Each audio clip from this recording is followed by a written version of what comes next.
সন্দেহ আবু জাহেলও করেছে, আওয়াজ দেয় না। আয়েশা আমার নবীর কাছে বলতেছে, ইয়া মুহাম্মদ সাল্লাল্লাহু আলাইহি সাল্লাম বলতেছে, বলো আমার মুঠের মধ্যে কি আছে। বলতে পারলে আমি কলমা পড়বো।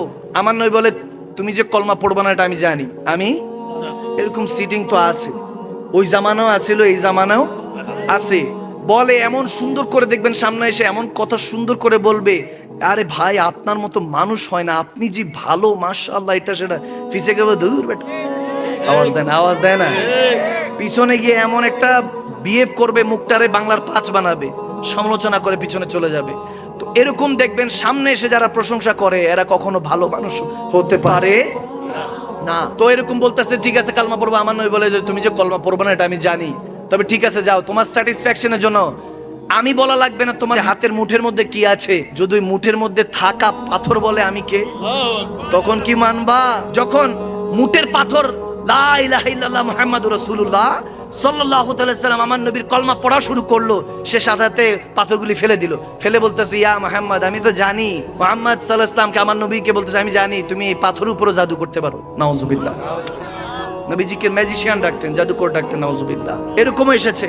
আবার আরেকজনকে পাঠাইছে যে বলো, একজন বলতেছে ওনাকে দেখলে খুব ভালো লাগে, উনি কি আসলে পেগাম্বার সাচ্চা নবী? বলে জিজ্ঞেস করো, ওই যে ওখানে গাছকে কালমা পড়াইতে পারবে কিনা জিজ্ঞেস করো, গাছ ঈমান আনবে কিনা। এখন একটা গাছ সাজার কিভাবে মুখ লাগতে পারে বা কিভাবে ওই অ্যাপ্রিশিয়েট করতে পারে, এটা তো কখনো সম্ভব না। নবীজির কাছে এসে বলতেছে, আপনি যদি সাচ্চা নবী হন ওই গাছকে কালমা পড়িয়ে দেখান, কিংবা গাছ দ্বারা কোনো মুজিজা দেখিয়ে আমাদের ঈমানকে শক্ত করুন। তখন বলতেছে, আমি ওই গাছকে কিছু বলবো না, গাছের কাছে গিয়ে বলো আমি নবী মুস্তাফা ডেকেছি। সুবহানাল্লাহ, আমি নবী মুস্তাফা ডেকেছি। গাছের কাছে গেল। আমার শেখ জাহান শাহ মাদানী যখন এই হাদিসটা পড়াচ্ছিলেন বলতেছে, এখানের মধ্যে গাছ একবার এদিকে হেলান দিছে, আরেকবার এদিকে, তারপর সামনে, আরেকবার পিছনে, এরকম করে গাছের কাছে যখন বলতে দেরি নেই, তাও সে কিন্তু বলে না যে আমার নবী ডেকেছে, মুহাম্মদ আরবি সাল্লাল্লাহু আলাইহি সাল্লাম আমার দয়াল নবী ডেকেছে, না, বলে ওই জাদুকর ডেকেছে। নাউজুবিল্লাহ। সে এভাবে গিয়ে বলেছিল, কিন্তু সে সাথে সাথে গাছ তো চিনে কে ডেকেছে, ঠিক কিনা, ঠিক কিনা? আরে মানুষ চিনে নাই তো কি হচ্ছে, বনের পশু পাখি আমার নবীকে ঠিকই চিনেছে, ঠিক কিনা বলে? যখন এরকম গাছকে বললো, গাছ এদিক সেদিক দোলা দিয়ে হাঁটা শুরু করলো। আমি বললাম, গাছ এদিক সেদিক কেন দোলা দিয়েছিল? আমার শায়েখে তরিকত ইমামগণরা, সুফিয়ে কেরামরা বলেন, গাছ রাক্স করছিল, গাছের ইশকে হালাত হতে উঠে গিয়েছে যে কুল কায়নাতের রাহমাতুল আলামিন নবী আজকে আমাকে ডেকেছে। সুবহানাল্লাহ, আল্লাহু আকবার, আল্লাহু আকবার, ইয়া রাসূল, ইয়া গাউসুল আজম, জিন্দাবাদ, জিন্দাবাদ, মাশাআল্লাহ, মারহাবা বলবেন না? এই আমার এই বাবা যুবক বয়সে আল্লাহ রাসূলের প্রেমে শরবত পান করেছে, ঠিক কিনা বলে? এজন্য এখনো জোশ আছে। যুবক, যদি আমার নবীর শান শুনে তোমার অন্তরের মধ্যে রুহানিয়াত অনুভূতি পয়দা না হয়, এক উষ্ণ অনুভূতি আমার নবীর প্রেমের কথা, আমার নবীর নাম, আমার রাহমাতুল আলামিন নবীর নাম মোবারকটা একটা উষ্ণ অনুভূতি, এমন একটা অনুভূতি নেওয়ার সাথে সাথে রব্বে করিম অন্তরের মধ্যে সমস্ত পেরেশানিগুলি দূর করে দেয়। সুবহানাল্লাহ। যখন ওই গাছকে ডাক দিল, গাছ দৌড়ায় গিয়ে আমার নবীর কদমে গেল, গিয়ে নবীজির কদমে সেজদায় লুটে পড়লো। তারপরও আবু জাহেল বলছে, দেখছো বললাম না অনেক বড় ম্যাজিশিয়ান, নাউজুবিল্লাহ, অনেক বড় জাদুকর, এরকম জাদুকর নাউজুবিল্লাহ আমার নবীকে বলতে লাগলেন। এভাবে অনেক কাহিনী হলো। এমনও হয়েছে যে চাঁদ চন্দ্রকে দুই খণ্ড করার কথা বলেছে, দুই টুকরা করার কথা বলেছে। জাদুকররা এসে বলতেছে, যদি আপনার তো দুনিয়াতে অনেক ক্ষমতা চলে, গাছকে ক্ষমতা চলে, পাথরকে বলেন ক্ষমতা চলে, আমার নবীকে ক্ষমতা পরীক্ষা করার জন্য বলতেছে, দেখি, বলতেছে আসমানে তো ক্ষমতা চলবে না, বলে চাঁদ দুই টুকরা করে দেখান যদি সত্যিকারের নবী হন। আমার নবী আঙ্গুল উঠাতে দেরি হয় নাই, দুই টুকরা চাঁদ দুই টুকরা হতে দেরি হয় নাই। চাঁদকে বললাম, ব্যাপার কি, তুমি টুকরা হয়েছো কেন? বলে, এতদিন তো এটার জন্যই অপেক্ষা করছিলাম। আরে কতজন তো বলে তুমি চেয়ে দেখো তোমার জন্য চাঁদ এনে দিব, যারা বলে সেও মিথ্যুক, যে শুনে খুশি হয়েছে সেও মিথ্যুক। কেউ জানে যে চাঁদকে আনা সম্ভব না, কিন্তু আমার আল্লাহ বলেন, হাবিব আপনাকে আমি এত ভালোবাসি, আপনি আঙ্গুল তুলে দেখেন, আমি রব্বে কারীম চাঁদকে দুই টুকরা করে দেখাবো। সুবহানাল্লাহ, আল্লাহ,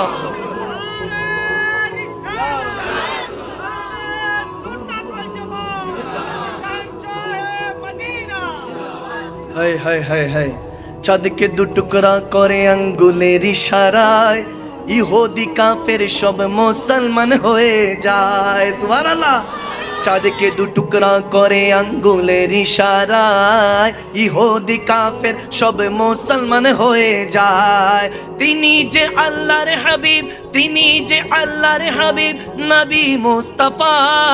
মারহাবা মারহাবা দয়াল নবী, মারহাবা মারহাবা মারহাবা দয়াল নবী, মারহাবা মারহাবা মারহাবা জিন্দা নবী, মারহাবা হক আমার নবী, হক সবার নবী, আরে জিন্দা নবী, আরে প্যারা নবী, মারহাবা মারহাবা মারহাবা দয়াল নবী, মারহাবা মারহাবা মারহাবা জিন্দা নবী, মারহাবা নূরের নবী, মারহাবা আমার নবী, মারহাবা। এলেন নূরের নবী যখন মক্কা নগরে, এলেন নূরের নবী যখন মক্কা নগরে। কালেমা মুখে নিয়ে মূর্তি সেজে দায় পড়ে, কালেমা মুখে নিয়ে মূর্তি সেজে দায় পড়ে। এলেন নূরের নবী যখন মক্কা নগরে, এলেন নূরের নবী যখন মক্কা নগরে। नूर वाला आया है, नूर लेकर आया है, मिलकर बोलो आया है, जोर से बोलो नूर वाला, अरे नूर लेकर सारे आलम में ये देखो कैसा नूर छाया है। अस्सलातु वस्सलामु अलैका या रसूल अल्लाह, अस्सलातु वस्सलामु अलैका या हबीब अल्लाह। सुभान अल्लाह सुभान अल्लाह। आरो जोरे সবাই একসাথে নূর নবী এসেছে, নূর নিয়ে এসেছে, মিলকর বলো এসেছে। নূর নবী এসেছে, নূর নিয়ে এসেছে, তাই বলে আজ কুল কায়নাত খুশির ঢেউ উঠেছে। আসসালাতু আসসালামু আলাইকা ইয়া রাসূলুল্লাহ, আসসালাতু আসসালামু আলাইকা ইয়া হাবিবাল্লাহ, আসসালাতু আসসালামু আলাইকা ইয়া রাসূলুল্লাহ, আসসালাতু আসসালামু আলাইকা ইয়া। মা আমিনার কোলে দেখো নূরের টুকরা পড়েছে, মা আমিনার কোলে দেখো নূরের টুকরা পড়েছে। সেই নূরেতে শিক্ষিত হয় হাওয়া মারিয়াম এসেছে, হাজেরাও এসেছে, ফেরেশতা কুল হেসেছে।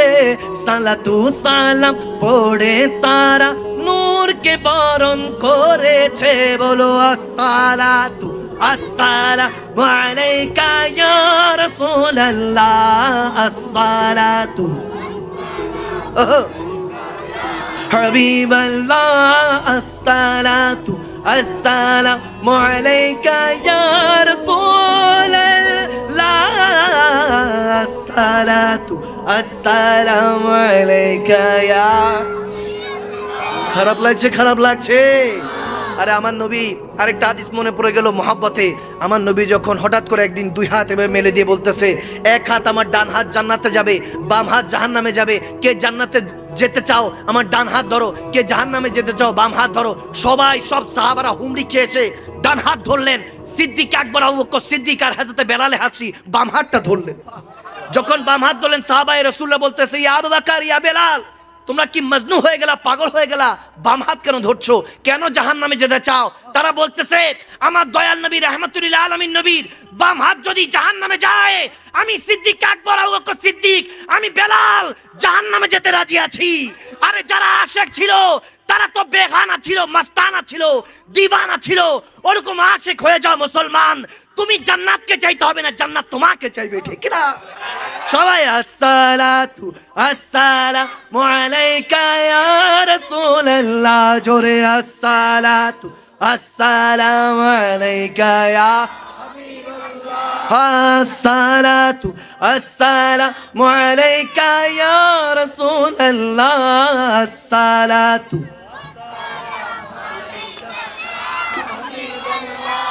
নূর নবীজি তশরীফ এনে সিজদাতে পড়েছে গুনাহগার উম্মতের তরে নুরানি হাত তুলেছে, সারা জীবন কেঁদেছেন, আজও তিনি কাঁদছেন। কোরআন হাদিস পড়ে দেখো সেই প্রমাণ রয়েছে। বলো আসসালাতু আসসালামু আলাইকা ইয়া রাসূলুল্লাহ, আসসালাতু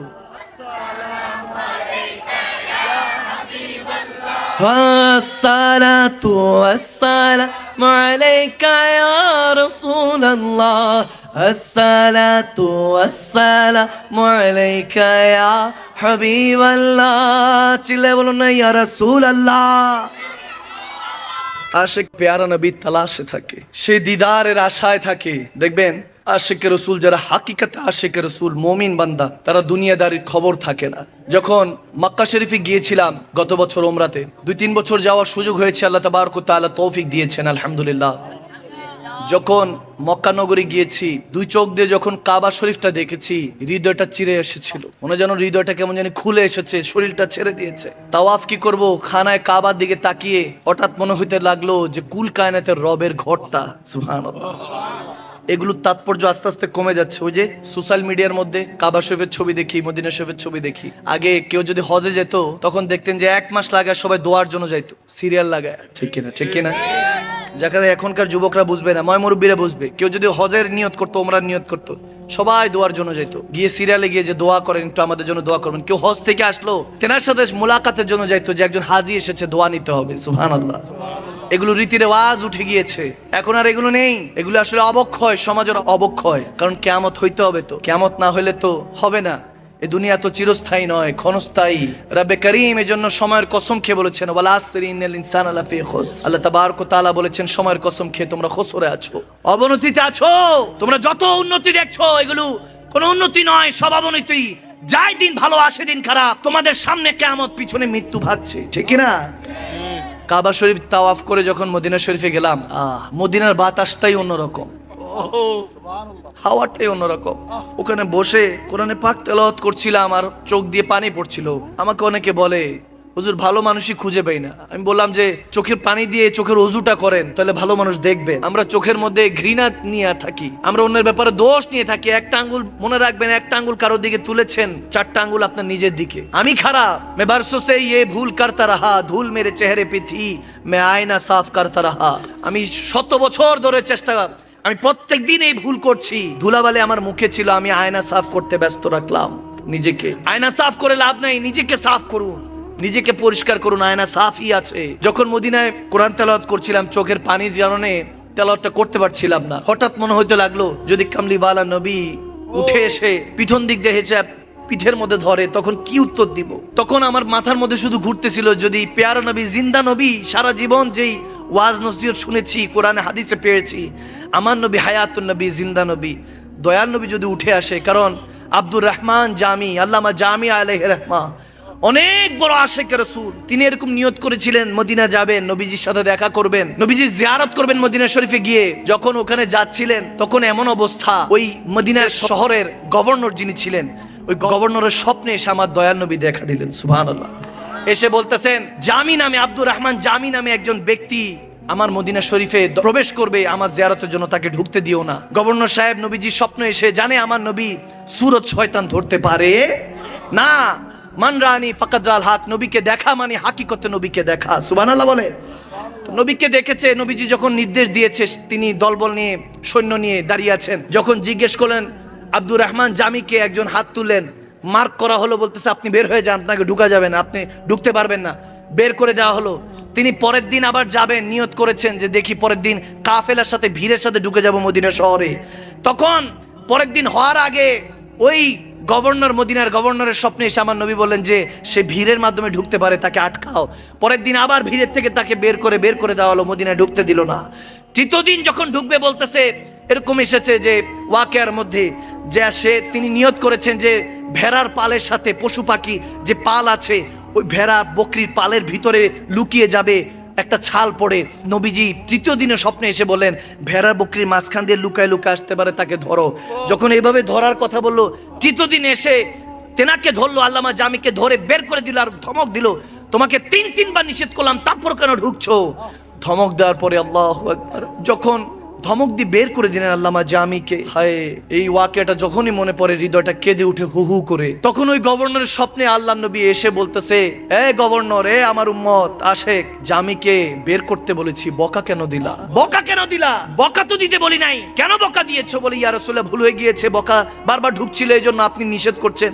বলে না না, সে তো আমার আশেক, আমার পাগল, আমি তাকে ঢুকতে এই জন্য দিচ্ছিলাম না যে সে যদি আসে তার হৃদয় এত দুঃখ, এত দুঃখ, এত কষ্ট, আপনরা এত কষ্ট দিয়েছে, দুনিয়ার মারা মারা ফেরা, দুনিয়াদারির মধ্যে যখন ডুবেছিল ওই দুঃখ কষ্ট, তার ভিতরে পেরেশানি, সে আসতেছে আমার কাছে, আমি নবী মুস্তাফাকে এত ভালোবাসে, আমার কাছে আসতেছে দুঃখ শোনানোর জন্য।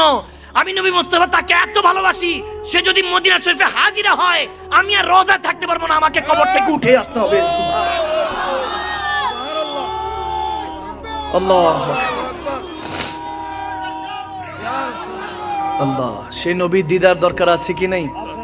প্যারা নবীর দিদার যদি চান তাহলে নবীজির পথে মতে চলতে হবে, আর অনুসরণ তাকেই করা যায় যাকে ভালোবাসতে পারবো। আর ভালোবাসার মানুষের ক্ষেত্রে এই কথা কেন আসে যে মদিনাতুল মুনাওয়ারায় মুর্দা পড়ে আছে, নাউজুবিল্লাহ? এটা কেমন ভালোবাসা? নিজের কোনো আপনজন মারা গেলে তো কবরের সামনে গিয়ে বলেন না মরে গিয়েছে, বলেন যে ওখানে আমি শুয়ে আছি, তিনি আমার মাধ্যমে জিন্দা আছে। নবীর ক্ষেত্রে বের হয় না। আমার কেমন কপাল পোড়া মুসলমান হয়ে গিয়েছি, দয়াল নবীকে মানুষের কাতারে নিয়ে আসছি, নাউজুবিল্লাহ। কেমন কপাল পোড়া আমরা। শবে বরাতকে নিয়ে যে বাজে মন্তব্য করেছে, বলার কোনো উপক্রম নেই, এত বাজে মন্তব্য, এগুলো মুখেও আনতে পারি না। ফেরাউন এর থেকে ভালো ছিল, ফেরাউন নমরুদের থেকে ভালো ছিল, আওয়াজ দেয় না, ঠিক কিনা বলে? কেমন কাযযাব, কেমন জাহেল, কিভাবে মুখ দিয়ে আসে, দাড়ি টুপি পরা। যেই মাসকে নবী বলেছেন আমার মাস, নিসফু শাবান, সেই মাসের এই রহমতের দিনটা, আরে ডেলি তো আল্লাহ রহমতের দিন, প্রত্যেকটা দিনই তো আল্লাহ নেয়ামতের দিন, আমরা মানি, কিন্তু আল্লাহ খাস তো রেখেছেন। যদি প্রত্যেক সপ্তাহ প্রত্যেকটা দিনই রহমত না হতো তাহলে বান্দা 5 ওয়াক্ত নামাজ কেন রেখেছে? আবার জুমার নামাজ রেখে বুঝিয়েছেন যে সপ্তাহের মধ্যে একদিন স্পেশাল, আওয়াজ দেয় না, ঠিক না? বছরের মধ্যে আবার রেখেছেন 2 ঈদ, ঈদুল ফিতর, ঈদুল আজহা, ওটাও স্পেশাল রেখেছেন।